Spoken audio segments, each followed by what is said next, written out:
अगर कोई चीज़ हमारे लिए बेनिफिट है तो हमें उसे ज़रूर प्राप्त करना चाहिए। इसलिए मेरी वीडियोज़ को आप बिल्कुल भी स्किप मत करिए और कंटिन्यू देखिए और लास्ट तक देखिए।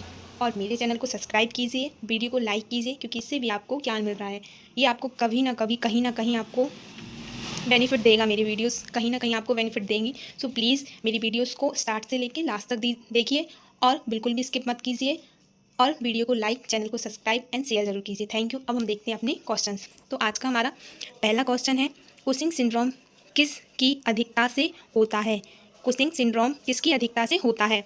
ऑप्शन ए ग्लूकोकार्टिकॉइड की अधिकता से, ऑप्शन बी मिनरल कॉर्टिकॉइड की अधिकता से, option C pituitary, option D thyroid की अधिकता से। तो जो कुशिंग सिंड्रोम है वो ग्लूकोकार्टिकॉइड की अधिकता से होता है, कार्टिकॉइड की अधिकता से होता है। तो इसका राइट आंसर है ऑप्शन ए ग्लूकोकार्टिकॉइड की अधिकता से।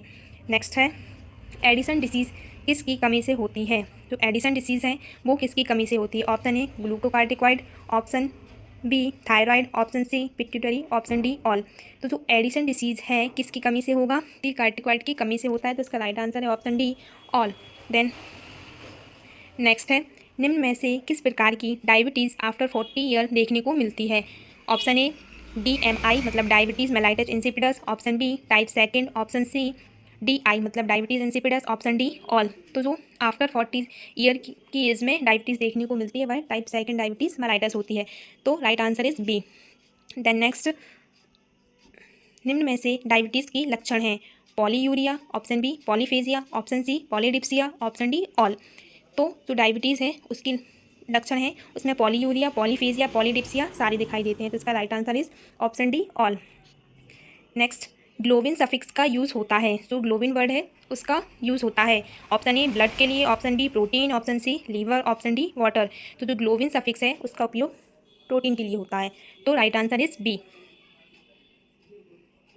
थ्रम्बोसाइट्स होती हैं? Option A RBC, option B WBC, option C platelets, option D कोई नहीं। तो जो थ्रम्बोसाइट्स हैं वो प्लेटलेट्स का अदर नेम है। तो प्लेटलेट्स को हम थ्रम्बोसाइट्स भी बोलते हैं। तो right answer is C platelets. Next, metabolism है anabolism, option B catabolism, option C A और बी दोनों, ऑप्शन डी कोई नहीं। तो जो मेटाबॉलिज्म की प्रोसेस होती है वो एनाबॉलिज्म और कैटाबॉलिज्म दोनों से मिलकर होती है। तो इसका राइट आंसर है ऑप्शन सी ए और बी दोनों। रोग के वह लक्षण जो केवल रोगी द्वारा बताए जाते हैं वह कहलाते हैं? Option A sign, option B symptoms, option C दोनों, ऑप्शन डी कोई नहीं। तो अगर कोई व्यक्ति खुद में जो महसूस करता है उन्हें बताता है तो हम उसको सिम्टम्स बोलते हैं। तो right answer is B symptoms. Sign हम खुद देखेंगे, जैसे स्किन का येलो पड़ना या ब्लैक पड़ना, चकते पड़ना, ये हम खुद देखेंगे, साइन करेंगे, ऑब्जर्व करेंगे, और सिम्टम्स हमें पेशेंट खुद बताता है। देन नेक्स्ट, यूनिवर्सल डोनर होता है। तो यहाँ ब्लड ग्रुप की बात हो रही है। तो यूनिवर्सल डोनर है option A, option B B, option C AB, option D O। तो जो यूनिवर्सल डोनर होता है वो option D O blood group वाला यूनिवर्सल डोनर होता है। तो right answer option D O। फिर नेक्स्ट है, life span of platelets. Platelets का जीवन काल कितना होता है? Option A 100 days, option B 8 to 12 days, option C 45 to 50 days, option D 120 days. तो जो प्लेटलेट्स हैं उसका जीवन चक्र होता है 8 से 12 दिन का। तो राइट आंसर इज बी 8 से 12 दिन। ब्लड क्लॉटिंग के लिए आवश्यक हैं? तो ब्लड क्लॉटिंग के लिए कौन से तत्व आवश्यक हैं? तो option A fibrinogen, option B prothrombin, option C vitamin K, option D सभी। तो ब्लड क्लॉटिंग के लिए हमें सारे फैक्टर्स जरूरी हैं। तो right answer is option D सभी। हार्ट स्थित होता है? हार्ट कहाँ स्थित होता है? तो option A first ribs to ninth ribs, option B second to ninth, option C second to fifth intercostal space, option D fourth से 12 रिब्स। तो जो हार्ट स्थित होता है वो सेकंड से नाइन्थ रिब्स के बीच स्थित होता है। तो right answer is B. Left atrium और लेफ्ट वेंट्रिकल के बीच जो कपाट बनता है उसको कहते हैं कपाट मीन्स बॉल्व। तो option A mitral valve, option B bicuspid valve, option C left atrio ventricle valve, option D सभी। तो इसका राइट आंसर होगा सही, क्योंकि ये मिट्रल बॉल्व या बाइकस्पिड बॉल्व या लेफ्ट एट्रियो वेंट्रिकल बॉल्व सारे एक ही नाम है। द नेक्स्ट है, निम्न में से कौन सी आर्टरी शुद्ध ब्लड ले जाती है? Option A pulmonary artery, option B umbilical artery, option C phrenic artery, option D सभी। तो जो शुद्ध ब्लड लेके जाती है उसमें एक ही है, तो वो है फेरेनिक आर्टरी, क्योंकि पल्मोनरी आर्टरी और अम्बिलिकल जो आर्टरी है वो एक अपवाद है आर्टरी का। तो इसका राइट आंसर है फेरेनिक आर्टरी। निम्न में से धमनी हृदय को रक्त सप्लाई करती है? तो कौन सी आर्टरी है जो हार्ट को ब्लड सप्लाई करती है? तो option A phrenic artery, option B coronary artery, option C SP artery, option D article artery. Sorry brachial artery.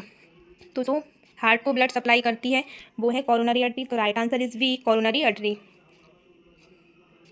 निम्न में से कौन सी आर्टरी ब्रेन और नेक को ब्लड सप्लाई करती है? Option A jugular, option B carotid, option B brachial, option D iliac. तो जो ब्रेन को और नेक को ब्लड सप्लाई करती है वो कैरोटिड आर्टरी। तो right answer is B, carotid artery. Umbilical cord में पाई जाती हैं? Option A one vein umbilical artery and vein, second option two umbilical artery and one vein, option C one umbilical artery and two umbilical vein, option D two umbilical artery and two umbilical vein. तो जो umbilical cord है उसमें two umbilical arteries और one umbilical vein पाई जाती है। तो इसका राइट आंसर है ऑप्शन बी। तंत्रिका तंत्र की इकाई है, जो नर्वस सिस्टम है उसकी यूनिट होती है। Option A neuron, option B neuroglia, option C nerve, option D axon. तो जो नर्वस सिस्टम की यूनिट है उसको न्यूरॉन कहते हैं। तो right answer is a neuron. The next, right lungs में कितने भाग होते हैं? राइट लंग्स कितने भागों में बटा होता है? Option A 2, option B 3, option C 4, option D only 1। तो जो राइट लंग्स है उसमें 3 लोब्स होते हैं। तो right answer is B 3। Thank you for watching.